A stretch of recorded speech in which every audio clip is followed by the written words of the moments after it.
Hey guys, welcome back to Tracie's Place. I am making a quick, about a 16-minute Asian meal. Delicious. I had this when we were in Myrtle Beach and I recreated it when I got home. I had to because I had to have it again. So stay tuned. I'm going to teach you how to make it and I'll have a few videos at the end. Alright guys, so a lot of you may have air fryers and probably know how to cook the chicken in there. If not, I have a link to my video of how to cook chicken breasts in the air fryer. It's going to be at the end of this video. But anyway, I put the chicken breasts in the air fryer and let them get ready while the other things were getting ready, like the broccoli and the rice. So I'm going to get this cut up here in a second. So here is my rice getting ready. I didn't want to take a whole bunch of time in this video to show you how to do everything because I've made videos on this before, but I have a video that teaches you how to cook rice in the microwave. It's going to be linked to the end of this video. So while the chicken is cooking, you can do your rice in your microwave and also be making the vegetables, stir frying them at the same time. That cuts down on a lot of time and makes this meal go very, very quick. Over here in this pan, I have the broccoli going, and it's just about ready. Looks tender, so I'm going to go ahead and take it out so it doesn't get mushy. And here I'm going to be chopping up red pepper and green bell pepper, also mushrooms, onions, and garlic. Here's the garlic, and I have a Pampered Chef garlic press. It's old, it's not dirty. It's old because I've used this a lot. I use this all the time, but that's what I crushed my garlic up with, and like I said, it came from Pampered Chef some years ago. So I'm going to be doing that and I'll come back. Alright guys, and right here in this pan I have green bell pepper, red pepper, and onions going. So I'm going to let that saute and get a little tender, and then I'll come back and add the mushrooms, and then the garlic will go in last. And here are the mushrooms. I have them sliced. Now you can slice them, dice them, or however you like mushrooms, however you find them palatable. You can do them the way you like, and then add them in now. You're going to then add in the garlic and the pineapple. As you see, the mushrooms have wilted down, and you can season it with whatever you like. I use salt, pepper, seasoning salt, and garlic pepper. I just added in 2 cloves of garlic. I'm going to go ahead and get that mixed in. Let that go for a couple of minutes, maybe about 2 minutes. Alright, now here is the special ingredient. This and then the sesame seeds. You guys, this is pineapple. This makes the dish. For me, this makes the dish. I would just not make it if I didn't have the pineapple. I almost didn't make it today because I was so upset. I had pineapple tidbits, basically. Really, you would want pineapple chunks. You can use real pineapple chunks or whatever. Pineapples are not really in season real good right now, so I didn't get a real one. This is canned, and I didn't have the pineapple chunks. I was so upset, but the tidbits are going to work today. So I just have them in here with like a teaspoon of the pineapple juice, and you guys, this makes the meal. So as you saw, I made the broccoli already, so it is sitting to the side. I'm going to go ahead and add the broccoli in right now.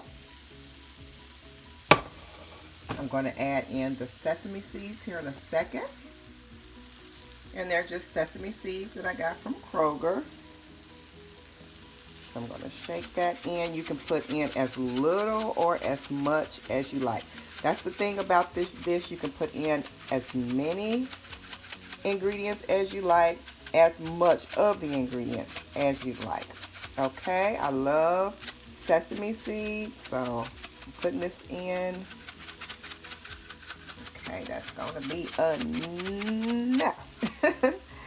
Alright, so I'm putting that in, and I already have the rice ready and the chicken diced up, so I'm going to plate it and show you what it looks like. One more thing, you guys, before I come back or before I plate it up, I had to tell you this. Now, at this point, you can put your sauce in this pan right here. If you would like, you could put the chicken in as well. But like for me, I have people who like different things in my household. My husband does not like teriyaki. So I am doing a sweet and sour sauce for him. So as you see, there's teriyaki Asian sauce right there. I'm going to mix it with this marinade, this teriyaki marinade sauce, because I like it a little thick and a little thin, just kind of mixed it like medium. So the Asian sauce is thicker and it has a little bit more of an Asian flavor, some other, flavors added in, plus this just straight teriyaki marinade sauce. It's a little thinner. So I'm blending the two. You can use a straight Asian sauce or a straight teriyaki sauce, whatever you'd like.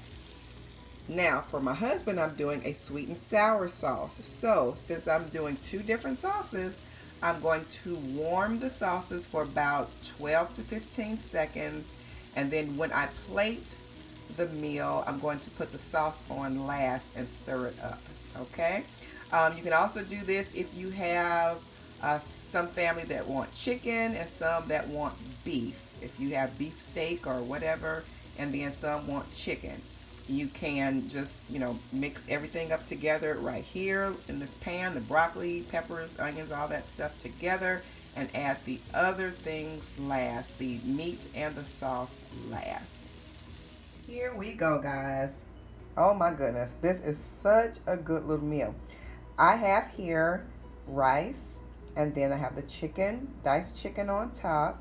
I have the red peppers, the green bell peppers, onions, mushroom, garlic, broccoli, and the pineapple, and also the sesame seeds. Oh my goodness, this is going to be good. And I have on mine teriyaki Asian sauce, as you can see right here, mixed with the teriyaki marinade sauce. The one in the middle is thin. This one is a thicker Asian sauce, so I mixed them together. You can also either have a sweet and sour. My husband likes that. All right, so here you go. I hope you love it. The meal I showcased kind of, in the Myrtle Beach vlog that we did this summer. I got this idea from the Myrtle Beach vacation we took, and that meal was just delicious. All right, you guys, I will link the other videos at the end showing you how to make the microwave rice and the chicken in the air fryer. Also, you guys, remember that the pineapple, you want to get pineapple chunks. You can do real pineapple. The real pineapple is best. I know everybody doesn't want to go through the hassle of chopping it up and all that, but it tastes best. You can also, if you do a can or the real pineapple, you can, kind of saute it a little bit to release even more sweetness before you put it in the dish. You can do that. That is fine. But as you see here, I have pineapple little tidbits or crushed pineapple. So you don't want that. Now, you don't want to do like Tracie did. You want to get pineapple chunks in the can or the real pineapple. All right, guys. So that is it. Thumbs this video up. I hope you like it, and I hope you make it. Let me know how it turns out for you. Subscribe if you're new here, and hit that notification bell. That way you will be notified every time I upload a video. You guys, I'll see you next time right back here on Tracie's Pace. Bye.